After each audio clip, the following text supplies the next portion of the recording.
Më pas të profetit sallallahu alaihi wasallam, dhe se Allahu do të heqi prej zemrave, prej gjokseve, krahërorëve të armiqve tuaj frikën ndaj jush.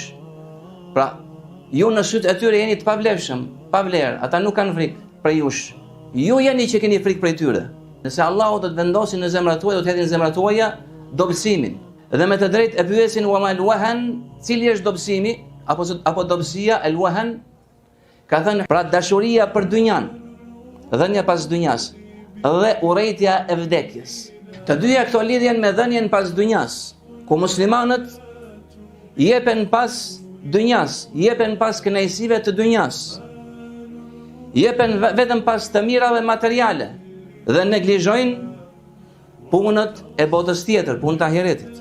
Po kështu kanë lënë mbas dore xhihadin me të gjitha llojet e tij, xhihadin me nefs, xhihadin me veten, xhihadin me pasurinë, xhihadin me fjalën, me gjuhën, me të gjitha llojet e tij.